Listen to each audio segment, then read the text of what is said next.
Good morning students. Today, let me first introduce. I am C.G. Lakshmi Prasad, Assistant Professor of English from Department of English from Government Degree College Atmakor, Vanaparthi District. Today, I would like to present about subject-verb agreement, which is one of the most confusing points of grammar for students particularly. And it is also called concord. Concord means agreement. And what is a subject-verb agreement? And as a rule, subject must agree with the agreement. That means if the subject is singular, verb form also should be singular. For example, Rama writes a letter. Rama is a singular. Verb hence takes S form. Whereas they write a letter. They is plural. So write is plural form. So write is verb V1 form. So the rule is very simple. If the third person pronoun or subject is singular, verb takes S form in simple present tense. That is called subject verb agreement. It's not only in simple present tense and even in perfect tense, continuous tense, and perfect continuous tense. For example, we say Rama has written a letter. They have written a letter. Rama is singular, so it has taken has. They have written a letter. They is plural, so we have to take have. In the same way, even sometimes in past tense, for example, um, he was writing a letter. They were writing a letter.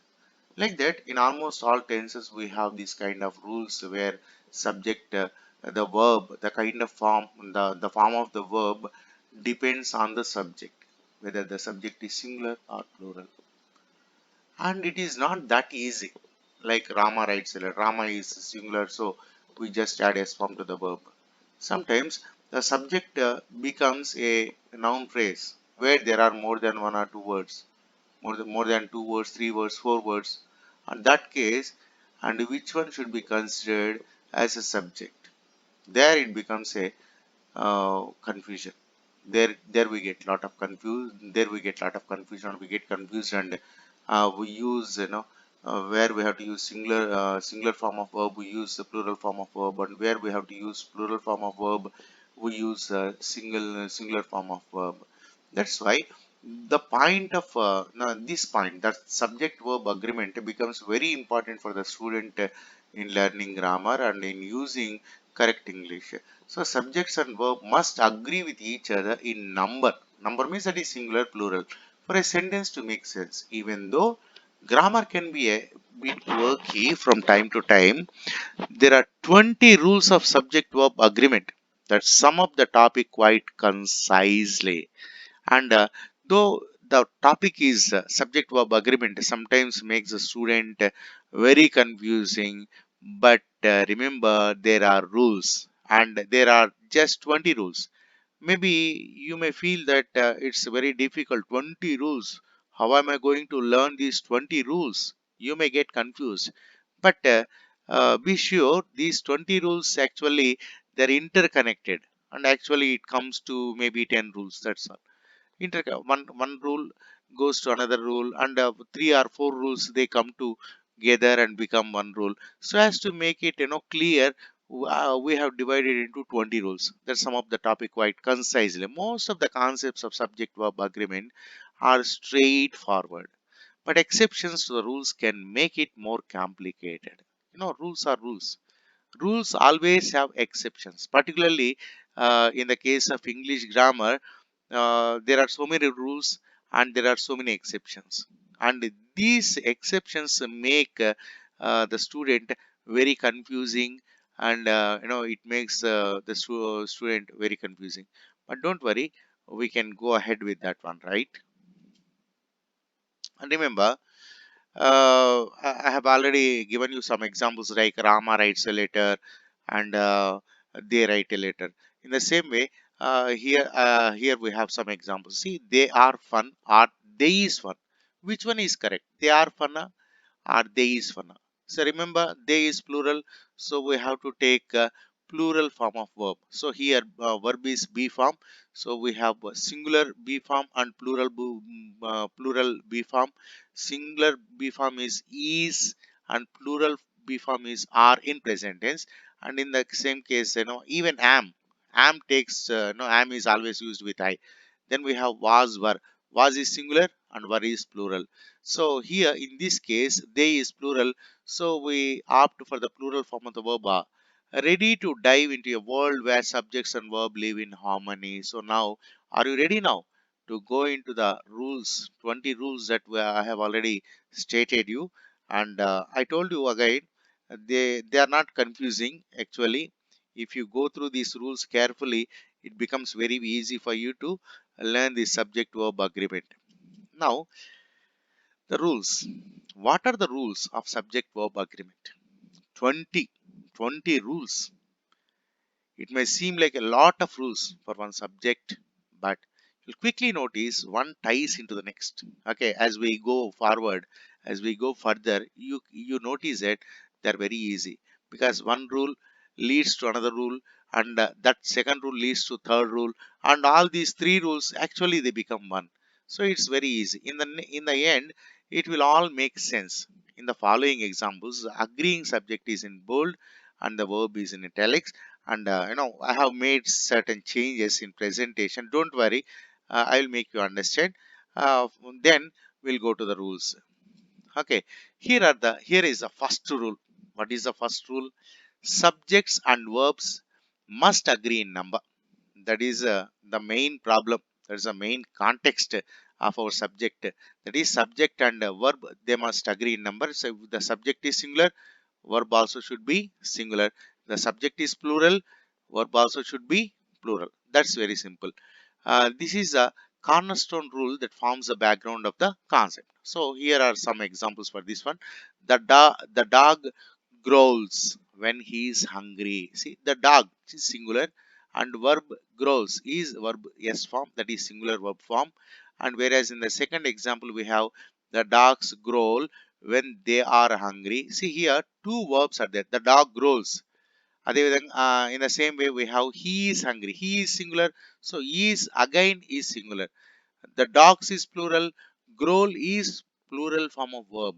In the same way, they is plural, and here we have used are. They are hungry, not they is hungry. They are hungry. So this is the first rule, and actually it is a basic rule from which all the rules generate. Then let's go to the second rule. Subordinate classes that come between the subject and verb don't affect their agreement. That is, see here, take carefully and try to understand this rule carefully. We have three types of sentences. That is simple, compound, complex.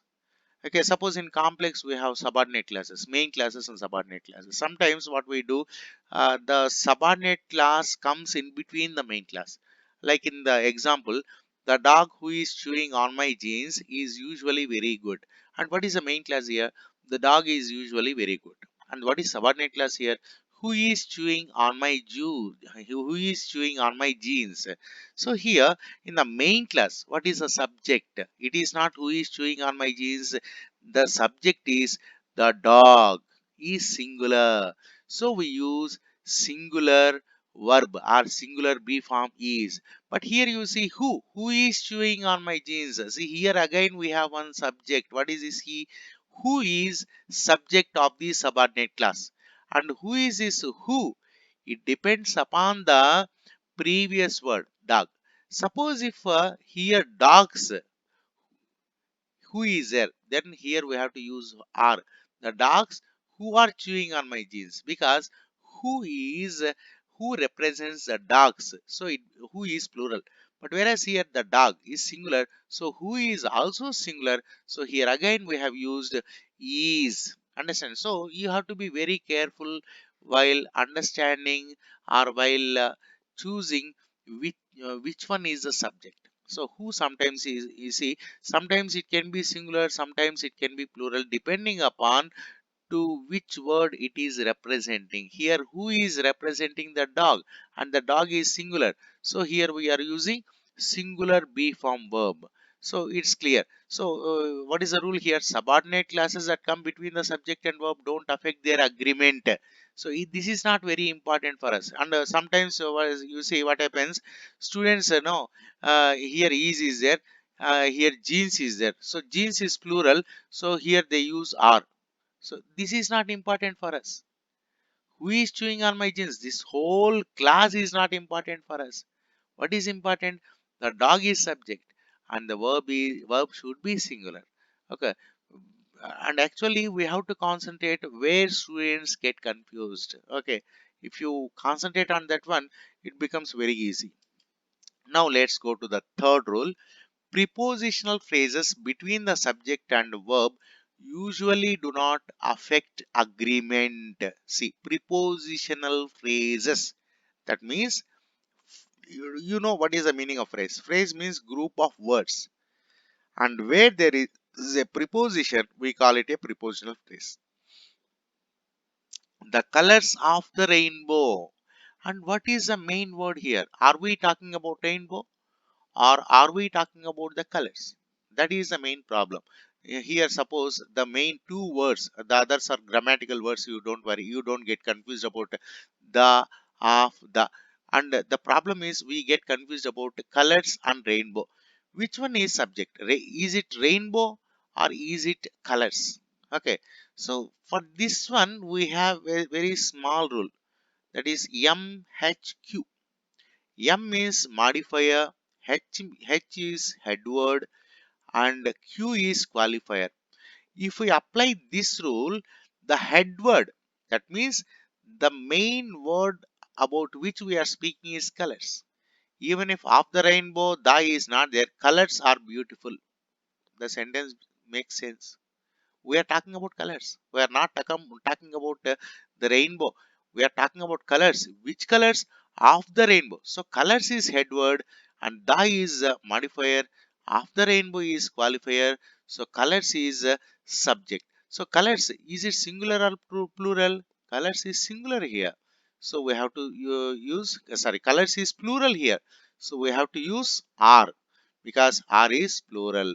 So this is how we can understand, we can make subject and verb agree with each other. Suppose if the students get confused and thinks that rainbow is the main word or head word, rainbow is singular and it should be is, then you go wrong, student goes wrong. Okay, so you have to choose which one is the head word or about which one we are speaking about. So we are speaking about colors. Colors is plural, so we have to use plural verb. Then let's go to the next rule. When sentences start with there or here, the subject will always be placed after the verb. Some care needs to be taken to identify each part correctly. And these there, here are called demonstrative pronouns, because there, the word there actually has no meaning unless you show your finger to some object and say there or this, that, okay, here, there, these. Okay, you have to show, then only they get some meaning. So there is a problem with the balance sheet. Okay, you forget about the with the balance sheet. There is a problem. There is a problem. So what is there here? A problem. Okay, so there actually is a problem. Okay, so problem is considered as subject even though it is in the position of object. So if because a problem is singular, we have to use singular verb. See here, suppose there are problems, instead of a problem, problems is there, then you have to use there are problems, because problems is plural. In the same way, another example, here are the papers. Here is a book. Suppose here is a book. Book is singular, you have to use is. Papers, plural, we have to use are. Understand? So, whenever there, here, if the sentence starts with there and here, the subject will be object. Understand? So whatever is there in the object, that has to be considered, that has to agree with the verb. Object has to agree with the verb, not subject, because subject has no meaning. Okay, so here we have to use. And let's go to the next rule. Subjects don't always come before verbs in questions. Make sure you accurately identify the subject before deciding on the proper verb form to use. First, let me, let us analyze the sentence, then we go to the rule again. Again, where are the pieces of this puzzle? See, where are the pieces of this puzzle? This is a question. Now, in order to make it more clear, first let us make this question into a statement. You forget about where. Usually, how do we make questions? Helping verb will be brought at the beginning of the sentence. Suppose if where is removed, yes or no type questions, are the pieces of this puzzle good or something like that. So are should be placed after pieces. The pieces are of the pieces are. Okay. So are is here. Then what is the subject here? Before the helping verb, pieces. So pieces is subject. Pieces is plural. So we have to use plural form of verb. So subject always doesn't come at the beginning of the sentence, particularly in the questions. We use who are you, who are you? Okay, who is he? See here, who are you? Who is he? He is singular, so we use who is he? Who is she? But who are you? Who are they? We don't say who is they, who are they, because they is plural. They is coming at the end of the sentence. Actually, that is subject. In question, subject will come after the verb. Oh, that has to be considered. So here the we should be very careful while choosing which one is subject. The next rule is, if two subjects are joined by, if two subjects are there, sometimes there will be two like Rama and Krishna, and they are joined by and, they typically require a plural verb form. Like Rama writes a letter, Sita writes a letter. Rama and Sita write a letter. Rama singular, so we use writes. Sita singular, so we use writes. But Rama and Sita, now they are two. So Rama and Sita write a letter. The cow and the pig are jumping over the moon. So the here two things are there. One is cow and the pig. The two become plural. So we have to use are. Understand? It's quite simple. Now let's go to the next rule. The verb is singular if the two subjects separated by and, see here, refer to the same person or thing as a whole. Sometimes what happens, the previous rule is Rama and Krishna, or um, what is it? The cow and the pig. So wherever and is there, we have to use plural. But here, contradictory to that rule, and will be there, and two objects will be there, but they both refer or becomes one unit, like bread and butter, like rice and curry. Okay, they become single unit, and will be there. So if the two subjects separated by and refer to the same person or thing as a whole, like we use bread and butter. We are not talking about bread. We're not talking about butter, but the bread and butter becomes one separate entity, one separate object. So then it becomes single, like red beans and rice, like rice and curry in Indian context. We say rice and curry, idli and sambar. Okay, it is one entity. Only if idli goes with the sambar, then only it becomes very tasty. In the same way, rice and curry, it becomes very tasty. Okay, it is one entity. We cannot eat rice alone, or we cannot eat curry alone. They should be brought together. In the same way, red beans and rice, it becomes one entity, and is my mom's favorite dish. Understand? And is there, so how should we use are? No, they are one and the same. They are one and the same. There is one another example, another classical example, like my friend and advisor is coming tomorrow. How many people are coming? How many people are coming? My friend and advisor. Here we are talking about my friend. And who is that my friend? He is also my advisor. He is coming tomorrow. So we are talking about a single person and we are actually giving two descriptions. One is that he is my friend and another one is he is my advisor. Okay, so both are one and the same. So again, it takes singular verb. Okay, and in most of the exams, particularly competitive exams, they give such type of questions, and many times the students get confused and they go wrong. So we have to be very careful. If one of the words each, every, or no comes before the subject, the verb is singular. See here. Here again, most of the students get confused in this case. Like see each, every, no, each. See here. Some examples are given. No smoking or drinking is allowed. R is there here. Two things are there. No smoking, drinking. Both are not allowed. But here R. R means anyone. It means anyone. No smoking is allowed, no drinking is allowed.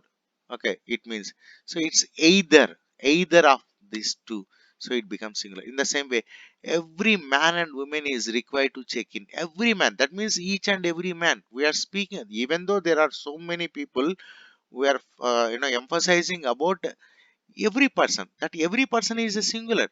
Understand? So here again we use singular verb. Every man and woman is required to check in. Not all the men. Suppose if all the men, we say all the men are required to check in. We are not speaking about all the men. We are speaking about every man. Okay. So that is how we have to be very careful while choosing the right subject, whether it is deciding whether the subject is singular or plural. Let's go to the next rule. If the subjects are both singular and are connected by the words are, nor, neither nor, either are only, not only but also. The verb is singular. No problem. If both are singular and it is connected by are, nor, neither nor, either are, like neither Jessica nor Christina, Rama or Krishna, neither Rama nor Krishna, either Rama or Krishna, it becomes singular. Either Jessica or Christian is to be blamed for the accident. Is to be blamed for the accident. That means either of them. We are speaking about separately. Either Jessica. That means Jessica or Christian. Both are not to be blamed for the accident. The only time, next rule, the only time the object of the preposition decides plural or singular verb forms is when noun and pronoun subjects like some, of, none, more, or all are followed by a prepositional phrase. See, usually when we say in the previous, there was one rule. Okay, like let me show you the colors of the rainbow. The colors of the rainbow. Before of, we have to consider the word before of. But whereas here only in this case, okay, all of the chicken. Okay, with that rule, according to that rule, we have to consider all. All is plural, but here all, see here these words some, half, none, more, all. If these words come at the beginning of the prepositional phrase, then the last word has to be considered as subject. All of the chicken, chicken is singular, so is. Chickens plural, so we have to use are. All of the chicken is gone, all of the chickens are gone. Okay, colors of the rainbow. Rainbow is singular, but the colors is important. Only except some, half, none, more, all, we have to take the last word. Okay, that is after preposition. Let's go to the next one. The singular verb form is usually reserved for units of measurement or time. Can be measurement or time. For example, 2 hours, 3 hours, 4 liters, 5 kgs, 5 kilograms, 5 tons, all they have to be considered as singular. That's all. No. It can be 1 liter or it can be 10 liters. Both are singular. Okay, 4 liters of oil was required, not were required. Was required. 10 kilometers, singular. Okay, that is the case. Now let's go to the next rule. If the subjects are both plural and are connected by the words are, nor, neither nor, either are not only but also the verb is plural. See, we had one previous rule, that is if the subjects, if the both the subjects, if there are two subjects and if both of them are singular, we take singular verb. If when connected by are, nor, neither nor, either are not only but also.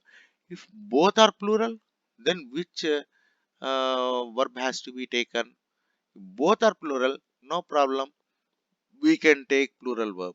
See here, not only dogs, but also cats.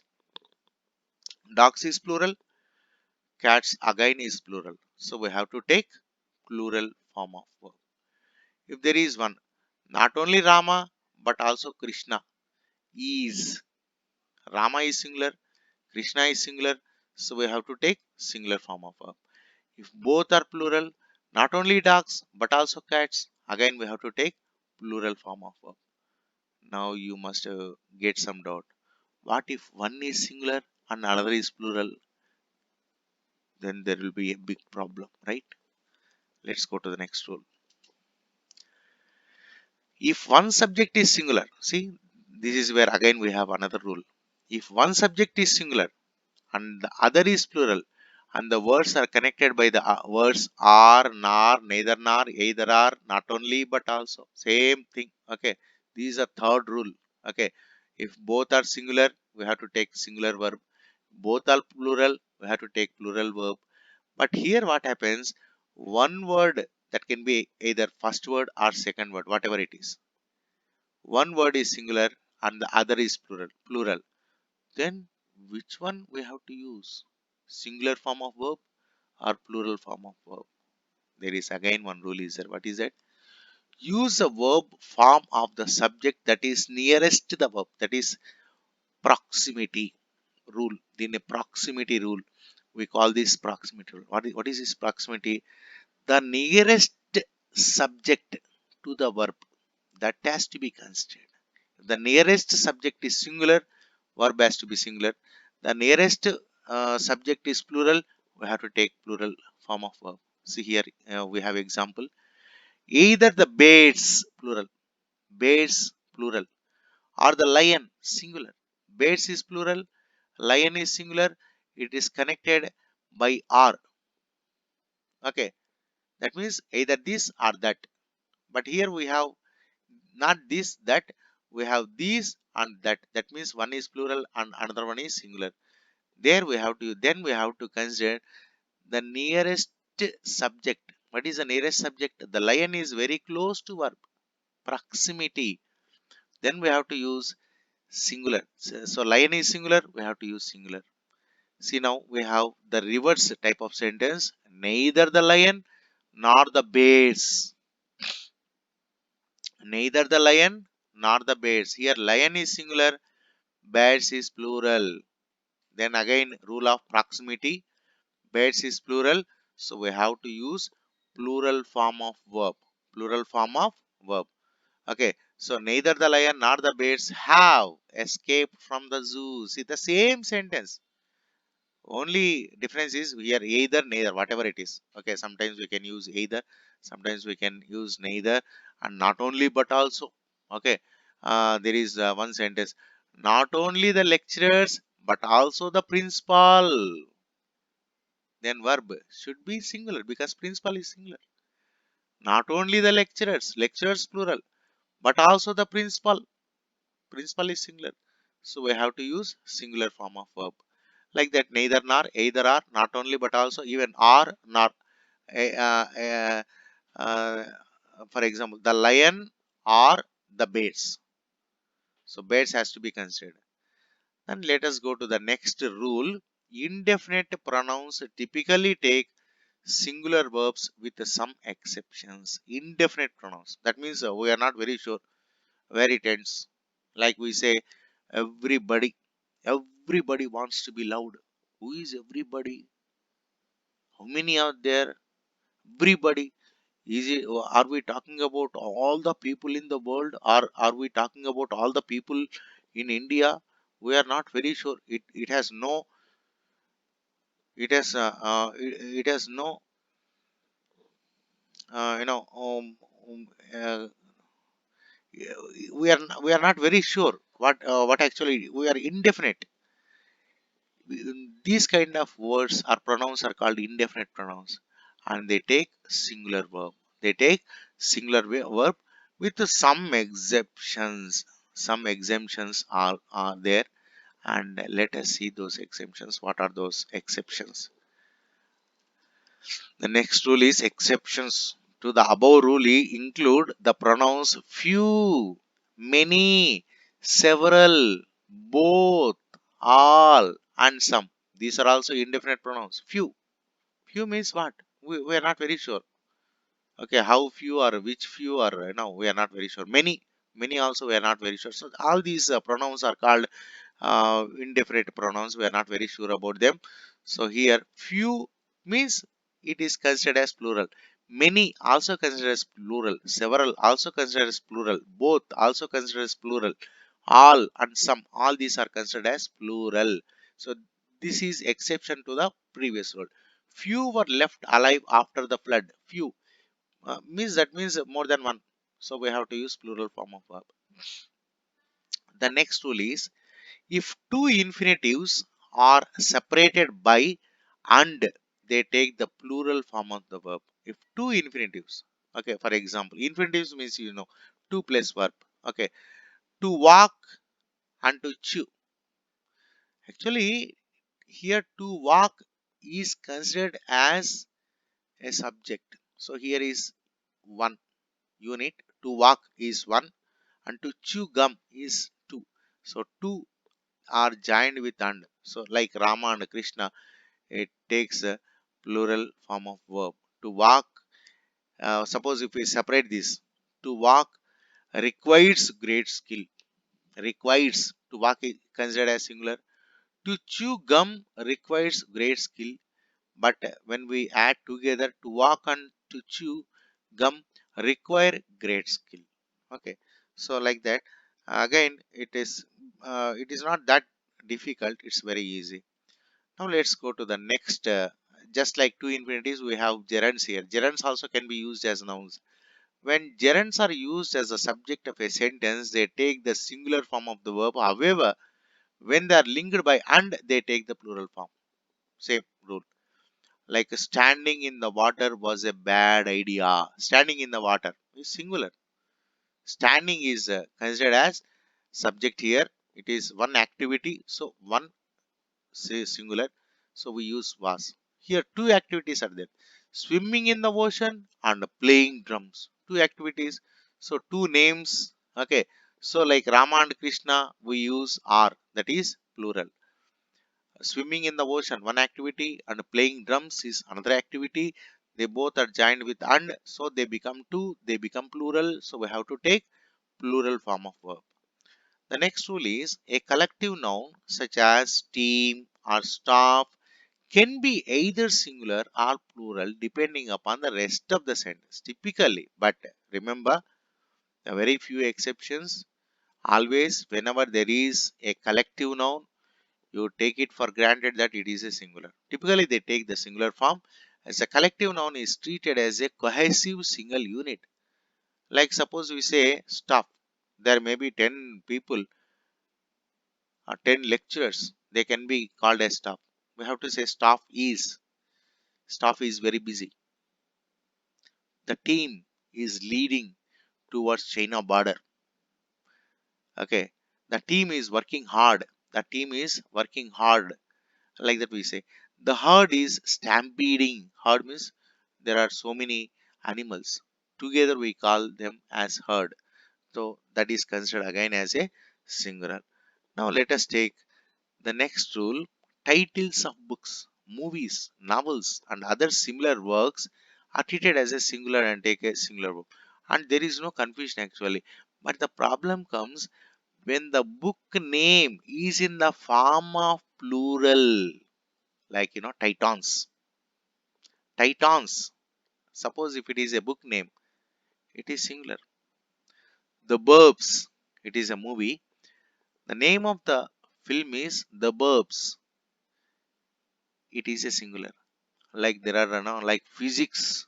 It is ending with yes. The name of the book. Sorry, name of the subject. Physics, economics. Okay. Even though they are ending with yes, you should not get confused that it is plural. It is a singular. The Burbs is a movie starring Tom Hanks. Next, final rule. Remember, only the subject affects the verb. Like already we have discussed about it at the beginning of some second or third rule. Jacob, who owns 16 houses, is on his way to becoming a millionaire. Not houses. Here, houses should not be considered as subject, because houses, even though it is in the form of plural, houses is plural. We are not talking about houses. We are talking about Jacob. Jacob is on his way to becoming a millionaire. It is a main class. And who owns 16 houses? Who is who here? Jacob. So who again is considered as singular. So here verb owns again is in the form of singular form of verb. So it is very easy. Only thing what you have to decide is you should be able to identify subject. If the subject is if the subject contains more than one, if subject is just single word, there is no problem. Easily we can identify whether the subject is singular or plural. The problem comes when the subject has more than two words, three words, four words. Then it becomes a problem. We have to identify which word is head word, whether it is a singular or plural. Once you are able to identify the subject as a singular or plural, it becomes very easy.